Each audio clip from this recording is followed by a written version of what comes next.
Welcome to Chennai super kitchen. இன்னைக்கு டேஸ்டியா உடைச்சு முட்டை குழம்பு எப்படி பண்றதுன்னு பார்க்க போறோம். வாங்க பார்க்கலாம். அதுக்கு முன்னாடி என் சேனலுக்கு மறக்காம லைக் பண்ணுங்க, ஷேர் பண்ணுங்க, சப்ஸ்கிரைப் பண்ணுங்க, மறக்காம பெல் பட்டனை கிளிக் பண்ணுங்க. தேவையான பொருட்கள் எல்லாம் பார்த்துடலாம்.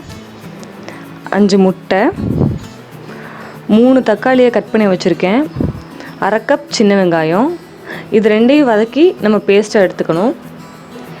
இதில் 1/2 கப் தேங்காய், ஒரு டீஸ்பூன் சோம்பு, இது ரெண்டையும் பேஸ்ட் பண்ணி தனியாக எடுத்துக்கணும். ஒரு சின்ன துண்டு பட்டை, ஒரு சின்ன துண்டு கடல் பாசி, ஒரு நட்சத்திர சோம்பு, 1/2 டீஸ்பூன் சோம்பு, 2 டேபிள் ஸ்பூன் வீட்டில் அரைச்ச குழம்பு மிளகாய் பொடி. இதை எப்படி பண்ணுறது அப்படின்றத நான் அடுத்த வீடியோவில் போடுறேன். 1/2 கப் பெரிய வெங்காயம் சின்ன சின்னதாக நறுக்குனதில் 1/2 கப், 1/2 டேபிள் ஸ்பூன் இஞ்சி பூண்டு விழுது, 1/2 டேபிள் ஸ்பூன் உப்பு. இதெல்லாம் தான் தேவையான பொருட்கள். இப்போ வாங்க எப்படி பண்ணுறதுன்னு பார்க்கலாம். வதக்கி பேஸ்ட் பண்ணுறதை வதக்கி எடுத்துக்கலாம். 1 டேபிள் ஸ்பூன் நல்லெண்ணெய் ஊற்றிக்கோங்க. இதில் 1/2 கப் சின்ன வெங்காயம் சேர்த்துக்கலாம். இப்போ வெங்காயம் 2 நிமிஷம் கொஞ்சம் நல்லா வதங்கிடுச்சு. 3 தக்காளியை சேர்த்துடலாம். இப்போ வெங்காயமும் தக்காளியும் நல்லா வதங்கிருச்சு. இப்போ நம்ம இதை எடுத்து ஆற வச்சு பேஸ்ட் பண்ணி எடுத்துக்கலாம். நம்ம குழம்பு வைக்க ஸ்டார்ட் பண்ணிடலாம். இப்போ கடாயில் நான் 3 டேபிள் ஸ்பூன் கிட்ட மரச்சக்கு நல்லெண்ணெய் போட்டு ஊற்றிருக்கேன். ஒரு துண்டு பட்டை, ஒரு அன்னாச்சி பூ, ஒரு கடல் பாசி, ஒரு 1/4 டீஸ்பூன் கிட்ட சோம்பு சேர்த்துடலாம். சோம்பு கருகிடக்கூடாது, கவனமாக இருங்க. சோம்பு சேர்த்த உடனேவே 1/2 கப் நறுக்கி வச்சுருக்க பெரிய வெங்காயம். இதில் வெங்காயம் நல்லா வதங்கணும், அப்போ தான் அந்த குழம்புக்கு டேஸ்ட்டு கொடுக்கும். இப்போ சோம்பு போட்டோம்னா சோம்பு பொரியறதுக்கான டைம் கொடுக்கணும். பட்டை கிராம்பெல்லாம் போட்டோம்னா அது பொரியறதுக்கான டைம் கொடுக்கணும். அப்போ தான் அந்த டிஷ் வந்துட்டு அதோட ஒரிஜினல் டேஸ்ட்டுக்கு வரும். இப்போ இந்த ஸ்டேஜில் 1/2 டேபிள் ஸ்பூன் இஞ்சி பூண்டு பேஸ்ட் சேர்த்துக்கலாம். எப்பயுமே இஞ்சி பூண்டு பேஸ்ட் சேர்க்குறப்போ அதோட பச்சை வாசனை போகிறது வரைக்கும் வதக்கணும். அதோட பச்சை வாசனை இருந்தால் அந்த டிஷ்ஷோட டேஸ்ட்டே நல்லா இருக்காது.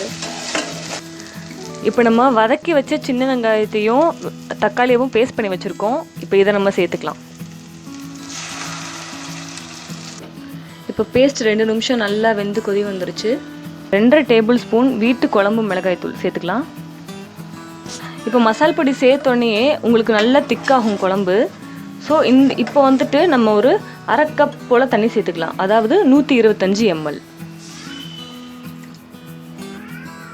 மசால் பொடி சேர்த்த ஒரு 10 செகண்ட்லேயே நீங்கள் தண்ணி சேர்த்துக்கோங்க, இல்லாட்டினா மசால் பொடி கரிஞ்சிரும். இப்போ தண்ணி சேர்த்ததுக்கப்புறம் ஒரு 2 நிமிஷம் நல்லா கொதி வரட்டும். பாருங்கள், அந்த சேர்த்த 1/2 கப் தண்ணியுமே நல்லா திக்காகி நல்லா வெந்து கொதி வந்திருக்கு. இப்போ இந்த ஸ்டேஜில் 1/2 கப் தேங்காயும் 1/2 டேபிள் ஸ்பூன் சோம்பும் போட்டு அரைச்சி வச்ச பேஸ்ட்டு இதை நம்ம சேர்த்துக்கலாம். இப்போ நம்ம தேங்காய் சேர்த்து ஒரு கொதி வந்துருச்சு. இந்த ஸ்டேஜில் இது கூட நம்ம 1/2 கப் தண்ணி சேர்த்துக்கலாம், அதாவது 400 ml.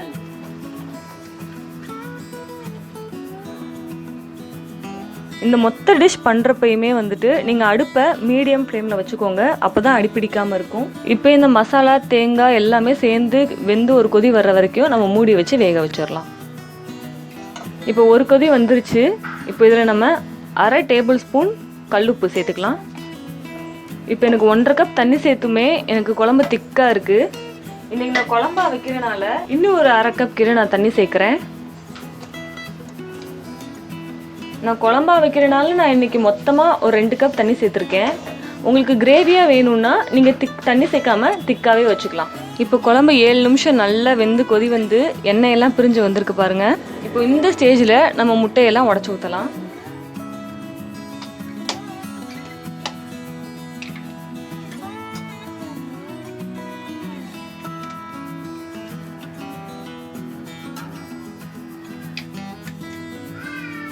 இப்போ நீங்கள் எத்தனை முட்டையை எடுக்கிறீங்களோ அத்தனை முட்டையும் ஈக்குவலாக டிஸ்ட்ரிபியூட் பண்ணி ஊற்றணும்.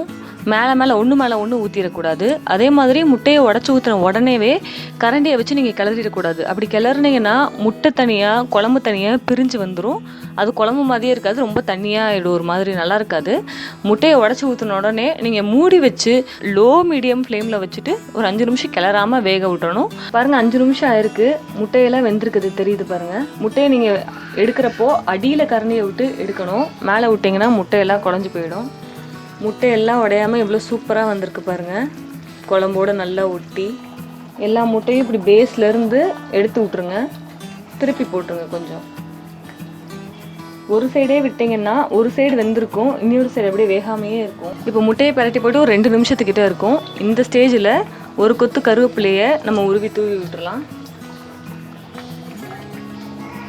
இந்த ஸ்டேஜில் நம்ம பச்சை கருவேப்பிலையை இதில் சேர்க்குறப்போ அதோட ஃப்ளேவர் வந்துட்டு டிஃப்ரெண்ட்டாக நல்லா டேஸ்ட்டாக இருக்கும். இப்போ பாருங்கள், அந்த கருவேப்பிலையோட வாடை அப்படியே வீடே கமகமன்னு மணக்குது. எண்ணெயெல்லாம் பிரிஞ்சு வந்து குழம்பு சூப்பராக அப்படியே கறி குழம்பு மாதிரியே இருக்குது.